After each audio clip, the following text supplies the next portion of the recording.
Baiklah, Assalamualaikum warahmatullahi wabarakatuh. Sebelumnya, perkenalkan nama saya Muhammad Kinuzaki Edison dengan channel D02419. Dan di sini saya akan menjelaskan mengenai RPS 9, yaitu konsep pengakuan akuntansi pajak tentang investasi pada investasi entitas anak dan properti investasi dalam mata kuliah akuntansi perpajakan dengan dosen pengampu Bapak Dr. Wirmia Kaputra, Bapak Lutfi, dan Ibu Heriani. Dan untuk yang pertama, latar belakang. Dalam perkembangan dunia usaha yang semakin kompleks, perusahaan tidak hanya beroperasi secara mandiri, tetapi juga melakukan investasi pada entitas lain, baik dalam bentuk entitas anak maupun entitas asosiasi. Investasi tersebut dilakukan untuk memperluas usaha, meningkatkan keuntungan, serta memperkuat posisi perusahaan di pasar.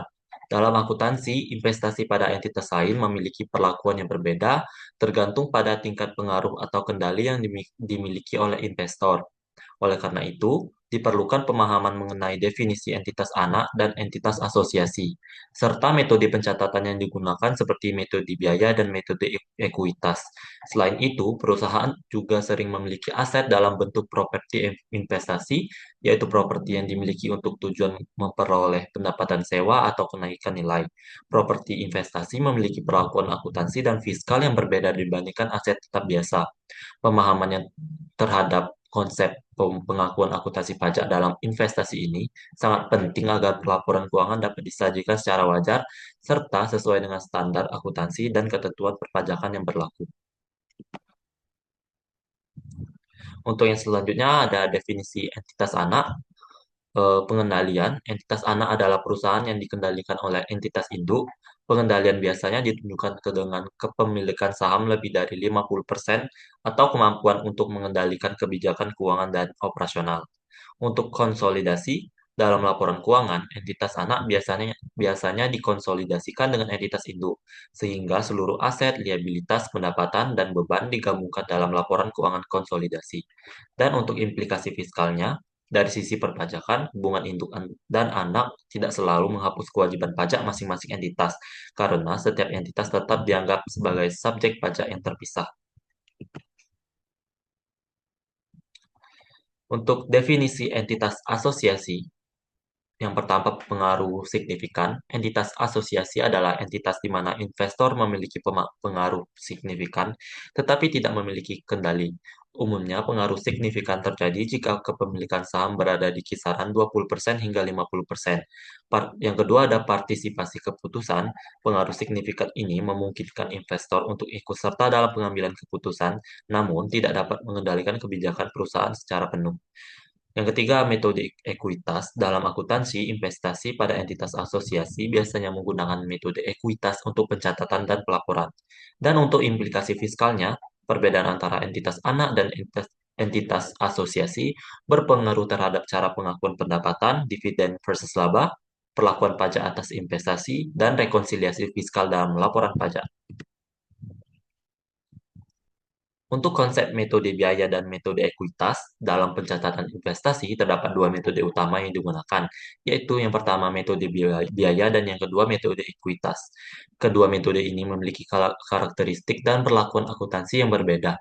Untuk metode biaya, investasi dicatat sebesar harga perolehan dan tidak disesuaikan dengan perubahan nilai investasi. Pendapatan hanya diakui ketika investor menerima dividen dari entitas yang diinvestasikan. Untuk metode ekuitas, investasi dicatat sebesar harga perolehan dan selanjutnya disesuaikan dengan bagian laba atau rugi dari entitas yang diinvestasikan.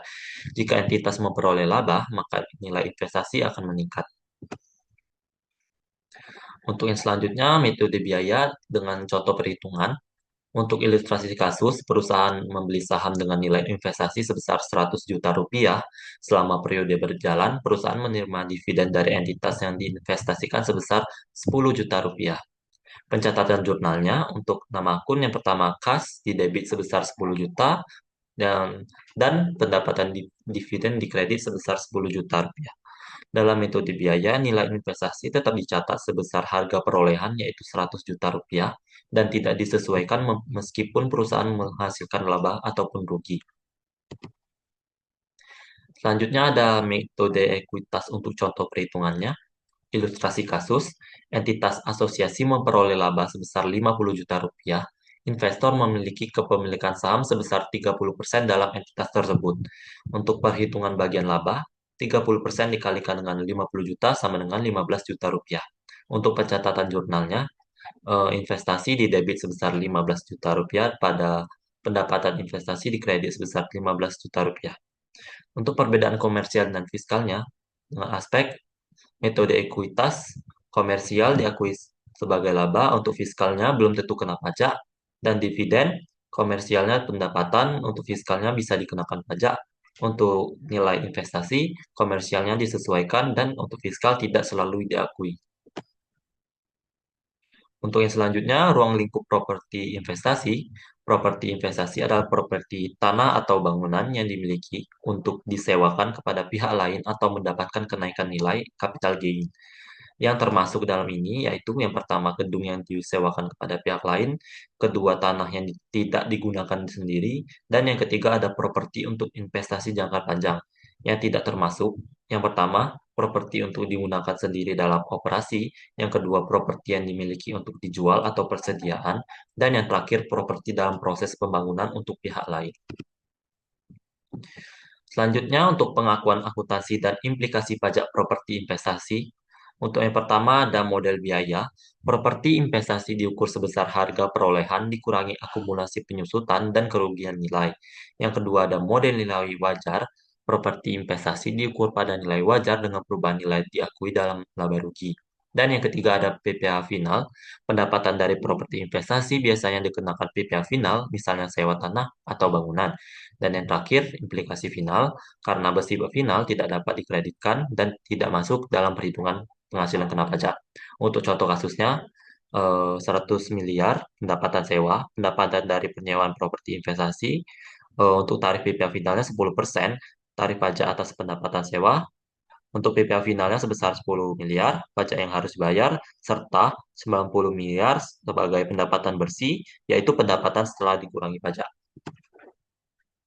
Baiklah, untuk kesimpulan yang bisa ditarik dari materi kali ini yaitu investasi entitas, investasi pada entitas anak dan entitas asosiasi memiliki perlakuan akuntansi yang berbeda tergantung pada tingkat pengaruh yang dimiliki oleh investor. Metode biaya dan metode ekuitas merupakan dua pendekatan utama dalam pencatatan investasi tersebut. Untuk properti investasi merupakan aset yang dimiliki untuk tujuan investasi dan memiliki perlakuan khusus baik dalam akuntansi maupun perpajakan.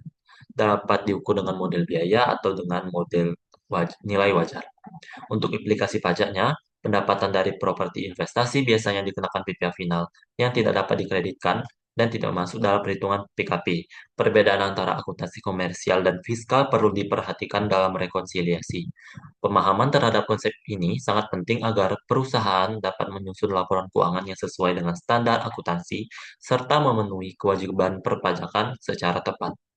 Baiklah, sekian penjelasan saya mengenai materi konsep pengakuan akuntansi pajak tentang investasi pada investasi entitas anak dan properti investasi. Semoga apa yang saya sampaikan dapat bermanfaat bagi semua orang yang menonton video ini. Terima kasih. Wassalamualaikum warahmatullahi wabarakatuh.